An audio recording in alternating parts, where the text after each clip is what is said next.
Hey guys, படத்தோட ஸ்டார்டிங்ல நம்ம ஹீரோயின் அவங்களோட குடும்பத்தை காமிக்கிறாங்க. அவளோட பிறந்த நாளுக்கு ஃபேமிலி எல்லாருமே சொந்தக்காரங்க நெய்பர் எல்லாரையும் கூட்டிட்டு வந்து கேக் வெட்டி ரொம்ப சந்தோஷமா இருக்காங்க. ஹீரோயின் ரொம்ப ஹாப்பியா இருக்கா. அந்த டைம் அவங்க அப்பாவும் ஹீரோயினும் அவங்க சொந்தக்காரங்க எல்லாரையும் வச்சு ஒரு குரூப் போட்டோ எடுத்துக்கிறாங்க. அந்த டைம் அவங்க பாட்டி மட்டும் கொஞ்சம் அப்செட்டாவே இருக்காங்க. ஹீரோயினோட அம்மாக்கு உடம்பு சரியில்லை. அவங்களும் சாப்பிடறதுக்கு முன்னாடி ப்ரே பண்ணணும், அப்பாவை வர சொல்லு அப்படின்னு சொல்ல ஹீரோயின் அவங்க அப்பாவை பார்க்க போறா. அவங்க அப்பா சமைச்சிட்டு இருக்கும் போது, எனக்கு ரொம்ப பெருமையா இருக்கு, நீ கவலைப்படாதம்மா, நீ ஆசைப்பட்டதை கண்டிப்பா நிறைவேற்றுறதுதான் ஒரு அப்பாவோட கடமை, அது கண்டிப்பா நான் பண்ணுவேன் அப்படின்னு சொல்லிக்கிட்டே இருக்கேன். ஆமாப்பா, பாட்டி எங்க? பாட்டி கொஞ்ச நேரமா காணாமலே போயிட்டாங்களே, நான் அவங்கள பார்த்துட்டு வர, நம்ம எல்லாம் ஒன்னா சாப்பிடலாம்னு சொல்லிட்டு அவங்க பாட்டியோட ரூமுக்கு போறான். அவங்க ரூமுக்கு போகும்போது கீழே ஒரே மண்ணா இருக்கு. கபோர்டு ஓப்பனா இருக்கு. அதையும் அவ திறந்து பார்க்க அங்க இருக்கிற ஒரு டாப்ல பிளட்டா இருக்கு. பார்த்து பயந்துடுறா. பாட்டிக்கு ஏதாவது ஆயிடுச்சான்னு திரும்பி பார்க்க கபோர்டுக்குள்ள இருந்து பாட்டி வெளியே வராங்க. அவங்களும் பேசிய பிடிச்சிட்டு, என் பொருள் எதுவுமே உன்னோட சொந்தம் கிடையாது, இந்த இடத்த விட்டு நீ உடனே வெளியே போ அப்படின்னு சொல்ல அவ அந்த இடத்த விட்டு வேக வேகமா வெளியே போறா. இப்ப எல்லாருமே ஒன்னா ப்ரே பண்ண ஆரம்பிக்கிறாங்க. அந்த டைம் ஹீரோயினுக்கு அவ கண்ணுக்கு முன்னாடி பாட்டி வில்லி மாதிரி தெரியறாங்க. அவங்களோட நடவடிக்கை ரொம்ப வித்தியாசமா இருக்கு. இங்க இருந்து படத்தோட பேரை போட்டு ஸ்டார்ட் பண்றாங்க. நீங்க பார்த்து கொண்டே இருப்பது வாய்ஸ் மூவிஷா. ஸோ மறக்காம சப்ஸ்கிரைப் பண்ணுங்க அண்ட் பெல் ஐகானை கிளிக் பண்ணுங்க. சில வருஷங்கள் கழிச்சு காமிக்கிறாங்க. ஹீரோயின் வளர்ந்து இப்போ ஒரு பெரிய கம்பெனில ஒர்க் பண்ணிட்டு இருப்பாங்க. இப்போ அவங்களுக்கு காலையில ஒரு கால் வருது அவங்க பாட்டி கிட்ட இருந்து. இவங்க ஏன் எனக்கு கால் பண்றாங்கன்னு சொல்லி அதை அட்டன் பண்ணாம அவங்க மார்னிங் வாக்கிங்க்கு போறாங்க. வந்து அவங்களும் லக்ஸூரியஸான வாழ்க்கையை வாழ்வாங்க. அதுக்கான ப்ரிப்பரேஷன் எல்லாமே பண்ணி முடிச்சுட்டு ஆஃபீஸ் கிளம்புறாங்க. அவங்க ஷேர் மார்க்கெட்ல ரேட்டிங்கை செக் பண்ணக்கூடிய ஒரு ஹை போஸ்டிங்ல இருப்பாங்க. ஸோ அவங்களுக்கு டைம் ரொம்ப ரொம்ப முக்கியம். அவங்களை பிக்கப் பண்ண அவங்க ஆஃபீஸ்ல இருந்து ஆட்கள் வருவாங்க. கடகடன்னு அவங்க கிளம்பி போகும்போது இப்போ அவங்க பில்டிங்ல ஒர்க் பண்ற ஒரு பர்சனும், மேம் உங்ககிட்ட நான் ஒரு விஷயம் கேட்கணும், ரெக்வஸ்டா கேட்கிறேன், என்கிட்ட கொஞ்சம் சேவிங் பண்ண பணம் இருக்கு,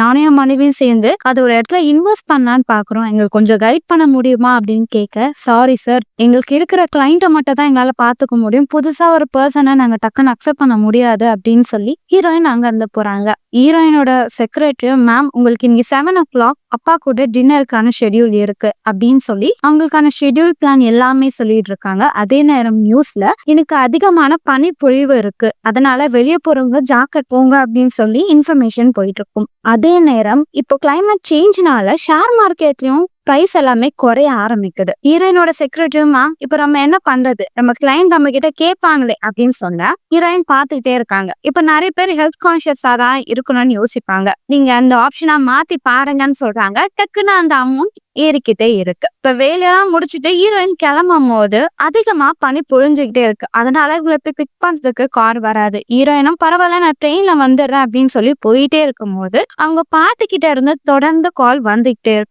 சரி அட்டன் பண்ணா சொல்லி பாட்டி, நான் பிஸியா இருக்கேன், உங்களுக்கு என்ன அப்படின்னு கேட்கறதுக்குள்ள வேற ஒரு பர்சன் பேசுவாங்க. யார் நீங்க, என்னோட பாட்டி போன்ல இருந்து பேசுறீங்கன்னும் போது உங்க பாட்டி நேத்தே இறந்து போயிட்டாங்க அப்படின்னு சொல்ல ஹீரோயினுக்கு ரொம்ப ஷாக்கா இருக்கும். என்ன சொல்றீங்க? ஆமா, நாங்க அவங்க அபார்ட்மெண்ட்ல பார்த்தோம், அவங்க கீழே விழுந்து இருந்தாங்க, அதிகமா மாத்திரை எடுத்துக்கிட்டாங்க, இறந்து போயிட்டாங்கன்னும் போது ஹீரோயின் ரொம்ப அப்செட் ஆயிருவாங்க. உங்க பாட்டியோட இங்கதான் இருக்கு, அவங்க கொண்டுட்டு போனோம், யாராவது ரிலேட்டிவ் வரணும், நீங்களும் உங்களுக்கு தெரிஞ்சவங்க யாராவது இருக்காங்கன்னு கேட்க, நான் மட்டும் தான் இருக்கேன், நான் வேணா வரேன் அப்படின்னு சொல்லிட்டு லொகேஷன் எல்லாம் பார்ப்பாங்க. சரி மேம் நீங்க வாங்க, நியர் ஹாஸ்பிட்டலுக்கு நம்ம கூட்டிட்டு மற்ற பேப்பர் ஒர்க் எல்லாம் பண்ணலாம் அப்படின்னு சொல்லிடுவாங்க. இப்ப ஹீரோயினும் அவங்க அப்பாவுக்கு கால் பண்றாங்க. அவர் வேற ஒரு இடத்துல இருப்பாரு. அவங்க அப்பாவும், நீ போகாத நானே போய்க்கிறேன்னு சொல்ல, இல்லப்பா ஆல்ரெடி அம்மா இறந்த அப்பவே ரொம்ப சங்கடமா ஆயிடுச்சு, பாட்டிய மேல ரொம்ப கோவமா இருந்தாங்க, இப்ப அவங்க இறந்ததுக்கு நான் போலன்னா அது ரொம்ப தப்பாயிரும், நானே போய் பாத்துக்கிறேன், எனக்கு ஒரு பிரச்சனையும் இல்லை அப்படின்னு சொல்ல, சரி நீ போயிட்டே இருமா, நான் வந்துடுறேன், நம்ம 2 பேரும் மற்ற விஷயத்தெல்லாம் பண்ணலாம் அப்படின்னு சொல்லிட்டு ஹீரோயின் இப்ப கிளம்புறாங்க. சரி வேற என்னென்ன மெயில்லாம் வந்திருக்குன்னு செக் பண்ணலான்னு பார்த்தா அதுல ஃபர்ஸ்ட் மெயில் அவங்க பாட்டு கிட்ட இருந்து வந்திருக்கும். அது ஒரு ஆடியோ. என்ன மன்னிச்சிருமா அப்படின்னு சொல்லிட்டு வர ஆடியோ. அந்த ஆடியோ கொஞ்சம் கரகரன்னு கேட்கும். வேற யாரும் இவங்களை கண்காணிக்கிற மாதிரியே தெரியுதுன்னு திரும்பி பார்த்தா அவங்க அம்மா பக்கத்துலயே நிக்கிற மாதிரி அவங்களுக்கு உருவம் தெரியுது. பயந்து போய் அந்த இடத்த விட்டு வேக வேகமா இப்போ அவங்க பாட்டி தங்கிட்டு இருக்கிற அபார்ட்மெண்ட்டுக்கு போறாங்க. அது ரொம்ப பழைய அபார்ட்மெண்ட். அங்க காலிங் பெல் பிரஸ் பண்ண பிறகு அந்த அபார்ட்மெண்ட்டை மெயின்டெனன்ஸ் பண்றவர் ஒருத்தர் வராரு. அவர் ரொம்ப வயசானவர். அவரோ யாரும்மா நீ அப்படின்னு கேட்க, ஹீரோயினும் என்னோட பாட்டியே இறந்து போயிட்டாங்க, நீங்க எனக்கு தான் கால் பண்ணீங்கன்னும் போது, அப்படியா சரி வாமா அப்படின்னு சொல்லிட்டு போறாங்க. அந்த அப்பார்ட்மெண்ட் ரொம்ப பழைய அப்பார்ட்மெண்ட். லிஃப்ட் ஒர்க் ஆகுது, ஸ்டெப்ல தான் இவங்க போகணும். அந்த வயசானவரும் நீங்க முன்னாடி வந்திருக்கியாமா அப்படின்னு கேட்க, நான் சின்ன வயசுல இங்க தான் தங்கிட்டு இருந்தேன், அதுக்கு அடுத்து தான் சிட்டிக்கு போயிட்டேன் அப்படின்வாங்க. சரி என் பாட்டுக்கு என்னதான் ஆச்சு அப்படின்னு கேட்க, அவங்க ரொம்ப வயசானவங்க, உடம்பு சரியில்லாம வீட்டுக்குள்ளேயே இருந்தாங்க, வயசாயிடுச்சுல அதனால இறந்திருப்பாங்க ஏன் மட்டும்தான் இருக்கே அப்படின்னும் போது, என் அம்மா நான் சின்ன வயசு இருக்கும் போதே இறந்துட்டாங்க, இவங்களுக்கு நான் ஒரே பேத்தி மட்டும்தான். இவங்க பேசிக்கிட்டே நடந்து போவாங்க. அப்படி நடந்து போகும்போது இவங்க பாட்டியோட ரூமுக்கு பக்கத்திலேயே வேற ஒரு ரூம் இருக்கும். அங்க ஜாய் அப்படின்னு சொல்லி ஒருத்தர் தங்கிட்டு இருப்பாரு. அவர் உடம்பு சரியில்லாதவர் அப்படின்னு சொல்லிட்டு அந்த அபார்ட்மெண்ட் மெயின்டெனன்ஸ் பண்றவரும் ஓபன் பண்ணிட்டு உள்ள போறாங்க. நாங்க வந்து பார்த்தோமா, உங்க பாட்டி கீழே விழுந்து கிடந்தாங்க, பக்கத்து வீட்டுக்காரரும் நானும் சேர்ந்துதான் உங்க பாட்டிய சோஃபால படுக்க வச்சு பெட்ஷீட் போத்தி விட்டோம். நான் ஆம்புலன்ஸ்க்கும் இன்ஃபார்ம் பண்ணிட்டேன், நீ கொஞ்ச நேரம் இங்க வெயிட் பண்ணு, ஆம்புலன்ஸ் வந்தோடனே நம்ம போயிடலாம் அப்படின்னு சொல்லிக்கிட்டே இருக்க பார்த்தா அங்க 2 கேண்டில் எரிஞ்சுட்டு இருக்கோம். நான் அதை ஆஃப் பண்ணிட்டு தானே போனேன், இது ஏன் எரியுது அப்படின்னு சொல்லிட்டு திரும்ப அணைச்சிட்டு, உனக்கு ஏதாவது உதவினா சொல்லுமா, நான் கீழே தான் இருப்பேன்னு சொல்லிட்டு அந்த தாத்தா அந்த இடத்த விட்டு போயிடுறாரு. ஹீரோயினும் உங்க பாட்டியை நினைச்சு ரொம்ப ஃபீல் பண்றாங்க, பாட்டி இப்படி என்னை விட்டு போயிட்டே அப்படின்னு சொல்லி அவங்க முகத்துல மூடி இருந்த அந்த கவரை எடுக்கிறாங்க. பார்த்தா அவங்க முகம் வேற கலர்ல இருக்கும். உனக்கு என்ன ஆச்சு அப்படின்னு சொல்லி அவங்க கையெல்லாம் பாக்குறாங்க. கையில எக்கச்சக்கமான காயங்கள் இருக்கு. இதெல்லாம் உனக்கு யார் பண்ணது அப்படின்னு சொல்லி அவங்கள பார்த்துக்கிட்டே இருக்கும் போது இப்போ டமால்னு கிச்சன்ல இருந்து சத்தம் கேட்குது. கிச்சன்ல போய் பார்த்தா ஒரே ரொம்ப மோசமான ஸ்மெல் வரும். அதெல்லாம் ஹீரோயின் கொஞ்சம் கொஞ்சமா டஸ்ட்பின்ல தூக்கி போட இப்போ அபார்ட்மெண்ட் கீழே ஆம்புலன்ஸ் சத்தம் கேட்குது. அவங்க வந்துட்டாங்க, அவங்களுக்கு நம்ம கை காமிக்கணும்னு சொல்லி ஜன்னல் வழியா நாங்க மேல இருக்கோம்னு சொல்ல அந்த ஆம்புலன்ஸ் அங்க இருந்து போகுது. உடனே அவங்க 911 கால் பண்ணிட்டு நாங்க ஆம்புலன்ஸ்க்கு இன்ஃபார்ம் பண்ணுவோம், என் பாட்டி இறந்துட்டாங்க, அவங்க உடலை உடனே எடுத்துட்டு போகணும், ஆனா அந்த ஆம்புலன்ஸ் பர்சன் வேற லொகேஷன் போயிட்டாங்கன்னு சொல்ல அதிகமா பனிப்பொழிவுனால அவங்களுக்கு லொகேஷன் கண்டுபிடிக்க கஷ்டமா இருக்கும், நாங்க உடனே ரீச் ஆயிடும் அப்படின்னு சொல்லி காலை கட் பண்றாங்க. இப்ப ஹீரோயினும் பாக்குறாங்க, அணைச்ச அந்த கேண்டில் திரும்ப எரியுது. என்னது எரியுது அப்படின்னு சொல்லி அவங்க திரும்ப அணைக்கிறாங்க. கொஞ்ச நேரத்துல அந்த அபார்ட்மெண்ட்டே ஆட ஆரம்பிக்குது. டக்குன்னு அவங்க பாட்டியோட உடல் கீழே விழுந்துடுது. இங்க இருந்தா கண்டிப்பா உடல் டேமேஜ் ஆகும் சொல்லி ஹீரோயின் அதை கொண்டு போய் அவங்க ரூம்லயே படுக்க வச்சிடுறாங்க. இப்ப அவங்க பாட்டியோட ரூம் ரொம்ப குளிர ஆரம்பிக்கும். ஏன் இப்படி குளிருது அப்படின்னு பார்த்துட்டே இருக்க இப்ப அவங்களோட பாட்டியோட முகத்துல ஏதோ ஒரு அசைவு தெரியுது. இப்ப டக்குன்னு அவங்களோட மூக்கு வழியா ஒரு புழு வந்துடுது. அதை பார்த்த ஹீரோயின் ரொம்ப அருவருப்பா இருக்குன்னு சொல்லி விலகி போக, சரி நம்ம பாட்டி தானே கிளீன் பண்ணோம்னு கிளீன் பண்றாங்க. அப்ப என்ன ஆகும்னா அந்த புழு அப்படியே ஹீரோயினோட கை வழியா பூந்து அவங்க உடல் வழியா அப்படியே நகர்ந்து போக டக்குன்னு அவங்க காது வழியா அந்த புழுவை தூக்கி போட்டுறாங்க. அவங்க கையில பயங்கரமா காயம் ஆயிடுது. இதெல்லாம் பார்த்த ஹீரோயினுக்கு பயங்கரமா டென்ஷன் ஆகுது. இதுக்கு மேல இங்க இருக்கவே கூடாதுன்னு நினைக்க இப்போ அவங்க கபோர்ட்ல சத்தம் கேக்குது. ஹீரோயின் அப்படியே மெல்லமா போறாங்க. பார்த்தா அங்க வந்து ஒரு துணியில ரத்தமா இருக்கும். திரும்பவும் பிரச்சனையே வேண்டாம் அப்படின்னு சொல்லி, இந்த ரூம்ல நான் இதுக்கடுத்து இருக்க மாட்டேன், கிளம்பி நீ தான் இங்க இருக்கணும் அப்படின்னு சொல்லிட்டு டக்குன்னு கதவை சாத்திட்டு வெளியே போயிடுறாங்க.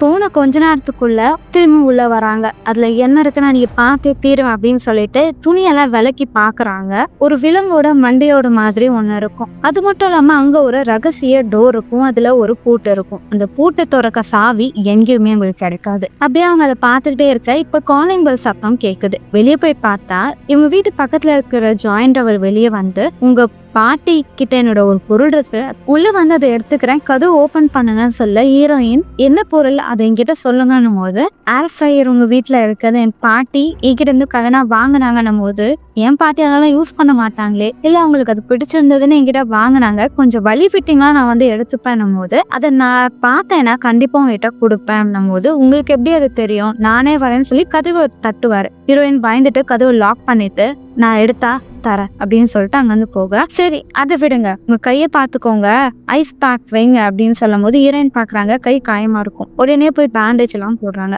அப்பதான் அவங்க பாட்டியோட கால் பாக்குறாங்க, கால பயங்கரமான காயங்கள் இருக்கும். அது மட்டும் இல்லாம அவங்களோட தொடையில ஒரு முள்ளு மாதிரி ஒரு வளையத்தை வச்சிருப்பாங்க. அதுல அந்த கபோர்டுக்கான கீ அவங்க கிட்ட இருக்கும். அந்த கீ எடுத்த உடனே இதுக்குள்ள என்ன இருக்குன்னு பாக்கணும்னு சொல்லி திறக்கிறாங்க. அப்படி திறக்கும் போது பார்த்தா உள்ள வேற ஒரு வழி இருக்கும். அங்க நிறைய பூஜைய பண்ணிருக்காங்க அவங்க பாட்டி. நிறைய மண்டையோட மண்ணு நிறைய பொருள் இருக்கும். அதுல அங்க ஒரு சிலை இருக்கும். அந்த சிலையோட பேரு கொபயந்திரே, அது ஸ்பிரிச்சுவல் சம்பந்தப்பட்ட கடவுள். அந்த சிலையை அவங்க பாட்டி வச்சிருப்பாங்க. இருப்பாங்க. அங்க இருக்கிற பொருள்லாம் ஹீரோயின் பார்க்கும்போது அங்க ஒரு 3 பவுல் இருக்கும். அந்த 3 பவுல்லையும் ஹீரோயினோட பல்லு முடின்னு சொல்லிட்டு அவங்களோட பொருட்கள் எல்லாமே இருக்கும். இதை பார்த்த ஹீரோயின் கண்டிப்பா என்னோட பாட்டி என்னை வச்சு ஏதோ சூனியம் பண்ணிருக்கு அப்படின்னு சொல்லி அவங்க பயந்துருவாங்க. அந்த இடத்துல ஒரு சத்தம் கேட்கும். என்னன்னு பார்த்தா அந்த இடத்துல வேற யாரோ இருக்கிற மாதிரி உங்க கண்ணுக்கு தெரியும். பயந்த ஹீரோயினோ வேகமா வெளியே வந்துருவாங்க. இது மோசமான இடம், கிளவி நீ ஏதோ பண்ணிருக்க, இதுக்கு அடுத்தது உன் கூட நான் இருக்க மாட்டேன்னு சொல்லி வேகமா அந்த வீட்டை விட்டு வெளியே வந்து வெளியே ஒரு பேப்பர்ல பாட்டியோட உடல் பெட்ரூம்ல இருக்குன்னு சொல்லிட்டு அங்க இருந்து கிளம்ப பார்ப்பாங்க. அப்ப அந்த பக்கத்து வீட்டு ஆளும் என்னம்மா ஏதாவது பிரச்சனையா என்ன, எதுக்கு உடனே வெளியே கிளம்புறீங்க அப்படின்னு கேட்க, அது உன்கிட்ட சொல்லணும்னு அவசியம் இல்லைன்னும் போது, சரி வெளியே போனீங்கன்னா செத்துவீங்க, இங்க இருக்குதான் சேஃப் பண்ணும் போது இங்க இருக்கிறதுக்கு வெளியே எவ்வளவோ பரவாயில்ல அப்படின்னு ஹீரோயின் அங்கிருந்து வேகமா போகும்போது என்னோட பொருள் டேய் வேற வாங்கிக்கோ அப்படின்னு சொல்லிட்டு வேகமா கீழே போறாங்க. அப்போ அந்த மெயின்டெனன்ஸ் பண்றவரமா வெளியே பயங்கரமா பனி கொட்டுது, ரிஸ்க் இங்கேயே இருங்கன்னும் போது நான் பாத்துக்கிறேன் அப்படின்னு சொல்லிட்டு வேகமா வெளியே போய் கேப் புக் பண்ண ட்ரை பண்ணுவாங்க. அந்த சிக்னல் அவங்களுக்கு ரீச் ஆகாது. ரொம்ப அதிகமா பனி பொழி வரும். வெளியே சில ஆட்கள்ல என்ன கண்ணு என்ன வெளியே தனியா இருக்கே அப்படின்னு சொல்லி ஹீரோயின் கிட்ட வர ட்ரை பண்ண ஹீரோயின் வேகமா மெட்ரோல போயிடலாம் சொல்லிட்டு போறாங்க. ஆனா அந்த இடம் ரொம்ப காலியா இருக்கும். ஒரு நபர் நாய் கூட்டிட்டு வருவாரு. அந்த நாய் டக்குன்னு ஹீரோயின் பார்த்த உடனே அட்டாக் பண்ண வேகமா ஓடி வருது. பயந்து போன ஹீரோயினா வேகமா ஓடுறாங்க. அந்த இடத்துல ஒரு கம்பி இருக்கு. அந்த கம்பி ஓபன் பண்ணிட்டு போறான்னு பார்க்க இப்போ அவங்க அம்மாவோட ஆவி ஹீரோயினை போட்டு டம்முன்னு இடிக்க கம்பியில இடிச்சு விழுந்துடுறாங்க. அந்த நாயை ஹீரோயினை அட்டாக் பண்ண ட்ரை பண்ணுது. இதுக்கத்த நான் வெளியே வரமாட்டேன்டா சாமி அப்படின்னு சொல்லிட்டு வேகமா அந்த அப்பார்ட்மெண்ட்டுக்குள்ள போயிடுறான். ஹீரோயினும் அந்த அப்பார்ட்மெண்ட்டுக்கு வராங்க. அங்க அதிகமான பனி பொழிவுனால கரண்ட் எதுவுமே இருக்காது. ஹீரோயினும் இப்போ பாட்டி பொருளாச்சு என்ன பண்ணுவாங்க அப்படின்னு சொல்லி சர்ச் பண்றாங்க. பார்த்தா ஒரு நபரை கொல்றதுக்கோ இல்ல அவங்களுக்கு வேண்டிய விஷயம் கிடைக்கிறதுக்கோ பண்ணக்கூடிய பிளாக் மேஜிக் அது அப்படின்னு சொல்லி அதை பத்தி டீட்டெயிலா வரும். அதுல பாலோன்றது ஆப்பிரிக்கா மக்கள் பாரம்பரியமா அவங்க முன்னோர் வழிபட்ட கடவுளை அவங்களுக்கு தேவையான விஷயத்துக்கு வேண்டிப்பாங்க. அவங்களுக்கு ஹீரோயின் படிப்பாங்க. அப்படி அவங்க கும்புற அந்த பாரம்பரியம் தான் ஹீரோயினோட பாட்டியும் இவ்வளவு நாளா பண்ணிட்டு இருந்திருப்பாங்க. இதெல்லாம் பார்த்த ஹீரோயினுக்கு பயம் வந்துடும். இது ஏதோ ஒரு தப்பான விஷயம் நடக்க போகுது அப்படின்னும் போது ஒரு பிளாக் மேஜிக் இருக்கும். அதுல ஒரு சிம்பிள் இருக்கும். அந்த சிம்பிளோட அர்த்தம் என்னன்னா அவங்களால அந்த விஷயத்தை விட்டு தப்பிக்க முடியாதுன்றது. அந்த லோகோவை பார்த்த ஹீரோயின் இப்ப அவங்க கையை பாக்குறாங்க. அந்த கையில அந்த லோகோ இருக்கும். பயந்து போயிடுறாங்க. இப்ப உடனே அவங்க அப்பாக்கு கால் பண்றாங்க. அப்பா பாட்டி எனக்கு சூனியம் வச்சுட்டா, அவளோட ரூம்ல நான் பார்த்தேன் நிறைய என்னோட பொருள்லாம் இருக்கு. இதெல்லாம் அவ பண்றது காரணம் அம்மா இறந்ததுக்கு நான் தான் காரணம். அவங்க பொண்ணு சாவுக்கு என்னை பழிவாங்க தான் பாட்டி இதெல்லாம் பண்றா அப்படின்னு சொல்லிட்டே இருக்க அவங்க அப்பா நீ ஏதோ தப்பா புரிஞ்சுட்டு இருக்கமா, நீ தப்பா எதுவுமே பண்ணாத, அப்பா கிட்ட வந்துட்டேன் நான் எல்லாமே பாத்துக்கிறேன் போது இல்லப்பா என்னை சுத்தி எல்லாமே அன்லக்கியா நடக்குது, இதெல்லாம் காரணம் பாட்டி பண்ண பூஜைனாலதான் எனக்கு ஏதோ நடக்க போகுது அப்படியெல்லாம் இல்லப்பா அம்மாவும் நீங்களும் பிரிஞ்சதுக்கு நான் தான் காரணம், எனக்காக தான் நீங்க அம்மாவை டிவோர்ஸ் பண்ணிட்டு என் கூட வந்தீங்கன்னும் போது இல்லம்மா உன்னோட படிப்புக்காக தான் அப்பா உன்னை கூட்டிட்டு சிட்டிக்கு வந்தேன், அந்த நேரம் அம்மா உடம்பு முடியாம இறந்துட்டாங்க, அதுக்கும் இதுக்கும் ஒரு சம்பந்தமும் இல்ல, பாட்டி எதுக்கு ஒண்ணு அப்படியே பண்ண போறாங்க, அது மட்டும் இல்லாம பாட்டி அந்த பிளாக் மேஜிக்கை வச்சு உடம்பு சரியில்லாதவங்கள கியூர் தான் பண்ணுவாங்க, இது தப்பா புரிஞ்சுக்கிட்டு இருக்கணும் போது இல்ல நான் நல்லா புரிஞ்சுக்கிட்டேன், பாட்டி என்னதான் ஏதோ பண்ணணும் ட்ரை பண்ணுது, அவங்க பண்ண விஷயத்த நான் பிரேக் பண்ணாம இந்த அப்பார்ட்மெண்ட்டை விட்டு போக மாட்டேன் அப்படின்னு சொல்லிட்டு போனை கட் பண்ணிட்டு ஹீரோயின் திரும்பவும் அவ பாட்டியோட ரூமுக்கு போறாங்க. பார்த்தா அந்த பக்கத்து வீட்டுக்காரரு அந்த அப்பார்ட்மெண்ட் ஓபன் பண்ண பாப்பாரு. என்ன பண்றீங்க சார், வழி விடுங்க அப்படின்னு சொல்லிட்டு ஹீரோயின் உள்ள போறாங்க. அந்த நபரும் என்ன மேம் உங்க முகத்து ஒரே காயமா இருக்கு, என்னோட ஹெல்ப் ஏதாவது தேவையா அப்படின்னு கேட்க, நீ என்னை டிஸ்டர்ப் பண்ணாம இருந்தாலே நான் நிம்மதியா இருப்பேன், வழி விடுன்னு சொல்லி கதவை லாக் பண்ணிடுறாங்க. இப்ப பாட்டிக்கிட்ட பாட்டி நீ பண்ண சாபத்தை நான் பிரேக் பண்ண போறேன், உன்னால என்ன ஒன்றும் பண்ண முடியாது அப்படின்னு சொல்லி திரும்ப அந்த கபோர்ட்குள்ள போறாங்க. அங்க ஒரு பெரிய பொருள் இருக்கும். அதை வச்சுதான் அவங்க பிரார்த்தனை நிறைய பண்ணியிருப்பாங்க. அதை வெளியேற்றணும்னு ட்ரை பண்றாங்க. ஆனா அது சங்கிலியால வேற இடத்துல லாக் பண்ணி இருக்கும். அந்த சங்கிலியை இழுக்க இப்போ ஒரு பேய் அப்படியே அவங்க அட்டாக் பண்ண வருது. ஆனா எப்படியோ அந்த கபோர்டை வச்சு அவங்க வெளியே வந்துடுறாங்க. இப்போ அவங்க போன்லயும் இந்த சாபத்துல இருந்து எப்படி தப்பிக்கணும்னு போன்ல பார்க்கலான்னு பார்த்தா சார்ஜ் கம்மியாயிடுது. அவ்வளவுதான் போச்சு, என்ன பண்றதுன்னு சொல்லி அந்த போன் எடுத்து அங்க இருந்து ஒரு ஷெல்ஃபை போட்டு தட்டும் போது அந்த இடத்துல மட்டும் வித்தியாசமான சத்தம் கேட்கும். ஏன் இந்த இடத்துல தட்டினா மட்டும் வித்தியாசமா சத்தம் கேக்குதுன்னு சொல்லி அந்த இடத்த ஓபன் பண்ணி பார்த்தா அங்க ஒரு பழைய புத்தகம் இருக்கும். அது அவங்க பாட்டி யூஸ் பண்ண புக்கு. எல்லா ஸ்பிரிச்சுவல் பத்தியும் அதுல இருக்கும். அதுல இந்த சாபத்துல இருந்து நீங்கணும் அப்படின்னு சொல்லி அவங்க செக் பண்ணும் போது அதுல சாபத்தை கொடுத்த நபரும் சாபம் வாங்கினவங்க இங்க 2 பேரும் ரத்தத்தையும் அந்த பொருள்ல பட்டுச்சுன்னா அந்த சாபம் நீங்கிரும் அப்படின்னு போட்டிருக்கோம். அப்போ சாபம் கொடுத்தது நீ, எனக்கு தானே சாபம் இருக்கு, ஈஸியா இதை முடிச்சிடலாம், இது முடிச்சுதான் அந்த இடத்தோட நான் போவேன் கிளம்பி அப்படின்னு சொல்லி ஹீரோயின் அவங்க ரத்தத்தை அந்த பொருள்ல விட்டுறாங்க. இப்ப அவங்க பாட்டியோட ரத்தத்தை எடுக்க பார்த்தா அவங்க வெட்டுவாங்க, ஆனா அவங்க பாட்டியோட இருந்து ரத்தமே வராது. அதே நேரம் இப்போ ஷெல்ஃப்குள்ள இருந்து அந்த பேய் ஹீரோயினை அட்டாக் பண்ண ட்ரை பண்ணும். கோவத்துல ஹீரோயினுக்கு என்ன பண்ணணும்னு தெரியாம அவங்க பாட்டியோட கையில ஆழமா கத்தியால குத்த இப்ப அந்த ரத்தமும் அந்த பொருள்ல பட்டுருது. ஆனா அந்த பொருள்ல பட்ட பிறகு அமானுஷ விஷயம் நடந்துக்கு தான் இருக்கு. ஹீரோயினோட போன்ல அவங்க பாட்டி வேகமா கத்துற மாதிரியும் நான் மன்னிச்சிருன்னு சொல்ற குரல் கேட்டுக்கிட்டே இருக்கு. ஹீரோயினுக்கே ஆச்சரியமா இருக்கு, இதை பண்ணியா எதுக்கு இந்த சாபம் என்னை விட்டு போகாம இருக்கு அப்படின்னு சொல்லி அந்த புத்தகத்தை திருப்பி திருப்பி பாக்குறாங்க. இப்ப டக்குன்னு அந்த பாட்டியோட பாடி ஹீரோயின் அட்டாக் பண்ண ட்ரை பண்ண ஹீரோயின் பயந்துட்டு கட்டலுக்கு அடியில போயிடுறாங்க. இப்ப நிறைய கைகள் அவங்களை வந்து பயங்கரமா அட்டாக் பண்ண ட்ரை பண்ணுது. அப்ப அந்த இடத்துல 2 ஷூ இருக்கும். யாரோ ஒரு நபர் வந்துக்காங்கன்னு பார்த்தா அது வெறும் ஷூ மட்டும்தான். தப்பிச்சோண்டா அப்படின்னு நினைக்க இப்ப அவங்க அம்மாவோட ஆவி, நான் செத்து போனதை நீ பார்க்க கூடாதுன்னு நினைச்சல, ஆனா நீ சாகிறத நான் பார்க்கணும்னு ஆசைப்படுறேன்னு ஹீரோயின் அப்படியே அட்டாக் பண்ண இப்ப திரும்பவும் வெளியே சத்தம் கேட்கும். ஹீரோயின் வேக வேகமா வெளியே வராங்க. பார்த்தா பக்கத்து வீட்டு நபரும் என்னோட பொருளை குடிப்பீங்களா மாட்டீங்களான்னு சொல்லி சண்டை போட்டுக்கிட்டு இருப்பாரு. ஆல்ரெடி இருக்கிற பிரச்சனையில இவன் ஒருத்தண்டா அப்படின்னு சொல்லிட்டு இருக்க, உனக்கு உன்னோட பாட்டியை பத்தி நல்லா தெரியுமோ இல்லையோ, எனக்கு அவங்கள பத்தி நல்லா தெரியும் அப்படின்னு ஒரு வார்த்தையை அவர் விட்டுருப்பாரு. அதனால ஹீரோயினும், அப்போ என் பாட்டி என்னை பத்தி உங்ககிட்ட ஏதாவது சொன்னாங்களா சொல்லுங்க அப்படின்னு கேட்க, ஆமா உன்னோட பாட்டி என் பேத்துக்கு நிறைய கனவுகள் இருக்கு, அந்த கனவுக்காக அவ நிறைய உழைக்கிறா, அவ ஆசைப்பட்டது நடக்கணும்னு சொல்லி காலையிலயும் நைட்டும் உனக்காக பிரார்த்தனை பண்ணிக்கிட்டே இருப்பாங்க, நீ நல்லா இருக்கணும், இதெல்லாம் என் பாட்டி உங்ககிட்ட சொன்னாங்களான்னு போது, ஆமா நீ சின்ன வயசு உனக்கு ஒரு ஆசை இருந்தது சொன்னேன், அந்த ஆசையை நிறைவேற்றணும் சொல்லி நிறைய பிரார்த்தனை பண்ணதை நானே பார்த்துருக்கேன் அப்படின்னு சொல்லிட்டே இருக்க. இப்ப ஹீரோயின் வேக வேகமா உள்ள வராங்க. அப்பா பாட்டி எனக்கு சாபம் கொடுக்கல, நான் ஆசைப்பட்டதா நடக்கணும்னு சொல்லிதான் ஏதோ ஒரு பிளாக் மேஜிக் பண்ணிருக்காங்க அப்படின்னு சொல்லிட்டு அந்த பேஜை திருப்பி திருப்பி பாக்குறாங்க. அதுல நம்ம ஆசைப்பட்டது நடக்கணும்னா கொபயந்திரே அப்படின்ற அந்த கடவுளுக்கு நம்ம ஒரு பிரார்த்தனை வைக்கணும், அவங்களுக்கு நிறைய விஷயத்த நம்ம செஞ்சோம்னா நம்ம ஆசைப்பட்டதை அவங்க செய்வாங்க. பாட்டி அந்த சிலையை வச்சு பூஜை பண்ணியிருக்காங்க. அந்த விஷயத்த புரிஞ்ச ஹீரோயின் வேகமா உள்ள போறாங்க. அந்த சிலையை பாக்குறாங்க. அந்த சிலைக்குள்ள ஒரு சின்ன பேப்பர் இருக்கும். அந்த சிலையை பத்தின இன்ஃபர்மேஷன் அதுல இருக்கும். ஆசைப்பட்டவங்க வேண்டிய விஷயத்த கொடுக்க கூடியது. ஆனா அந்த பர்சனுக்கு வேண்டிய விஷயம் நடந்த பிறகு அவங்களோட ஆத்மாவை அது எடுக்க வரும். ஆனா விடியறதுக்குள்ள அதோட ஆத்மாவை அது எடுக்க முடியலன்னா அதால ஆத்மாவை எடுக்க முடியாது அப்படின்னு சொல்லி அந்த பேப்பரை ஹீரோயின் படிப்பாங்க. இப்ப வெளியே வந்த ஹீரோயினும், தேவையில்லாம என் ஆசை நிறைவேற்றுறேன்னு என்னை வீட்டுக்கிட்ட கோத்து விட்டல, எப்படியாவது இந்த விஷயத்த நான் இன்னைக்கே முடிச்சிடறாமே சொல்லி எல்லா கதையும் க்ளோஸ் பண்றாங்க. இப்ப அந்த புக்கை தேடுறாங்க. அந்த புக்கை அங்க இல்லவே இல்லை. பார்த்தா அவங்க பாட்டி அந்த புக்கை கட்டி பிடிச்சிட்டு இருக்கிற மாதிரி இருப்பாங்க.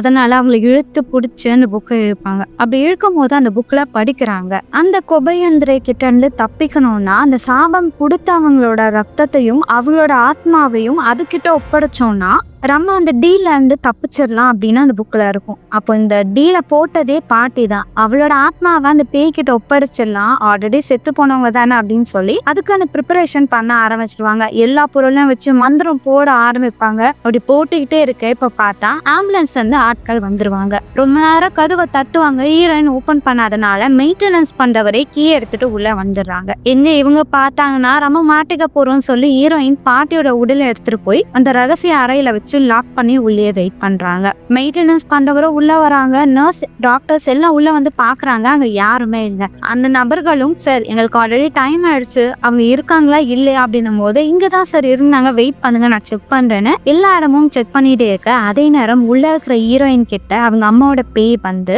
வா நம்ம ஒன்னா சொர்க்கத்துக்கு போகலாம் அப்படின்னு சொல்லி ஹீரோயின் அட்டாக் பண்ண வர ஹீரோயின் என்னை காப்பாத்துங்க காப்பாத்துங்கன்னு கத்துறாங்க. அதே நேரம் அந்த மெயின்டெனன்ஸ் பண்றவரும் கபோர்ட்ல இருந்து அந்த டோரை பாத்துறாரு. அவர் அந்த டோரை ஓபன் பண்ண ட்ரை பண்ண அவரால் ஓபன் பண்ண முடியல. உள்ள ஹீரோயின் கதறிக்கிட்டு இருப்பாங்க. இப்ப கொஞ்ச நேரம் கழிச்சு அந்த நபர்களும் சரி டைம் ஆயிடுச்சு நம்ம இங்க இருந்து போலான்னு போக அந்த டோர் டக்குன்னு ஓப்பன் ஆயிரும். ஹீரோயின் திரும்பி பாட்டி காணாம போயிடுறாங்க. நீ காணாம போனா ஏன் சாபம் என்னை விட்டு எங்க போகும் அப்படின்னு சொல்லிட்டு பாட்டியோட உடலை அவங்க எல்லா இடத்தையும் தேட ஆரம்பிக்கிறாங்க. அப்படி எல்லா இடத்தையும் தேடிட்டே இருக்கும் போது இப்போ ஆட்டோமேட்டிக்கா ஒரு பாட்டு ஓடிட்டு இருக்கும். இது வேற அப்படின்னு சொல்லி எல்லா பக்கமும் தேடுறாங்க. பார்த்தா அவங்க பாட்டி அந்த இடத்துல பறந்துகிட்டு இருப்பாங்க. அவங்க உடலை இழுக்க ட்ரை பண்ண அவங்களால இழுக்கவே முடியாது. இப்ப டக்குன்னு அவங்க பாடி அப்படியே ஹீரோயின் மேல விழுக ஹீரோயின் இழந்துக்கிறாங்க. விட்டு திரும்ப ஆரம்பிக்கலாம் சொல்லி அவங்க பாடியை வச்சு மந்திரம் போட ட்ரை பண்ண இப்போ அவங்க பாட்டி வாயில இருந்து அந்த பேய் அப்படியே வெளியே வருது. ஹீரோயின் அதை பார்த்துட்டே இருக்க வேற பக்கம் வந்து ஹீரோயினை அட்டாக் பண்ணுது. ஹீரோயின் மயங்கி போயிடுறாங்க. இப்ப எழுந்து பாக்குறாங்க.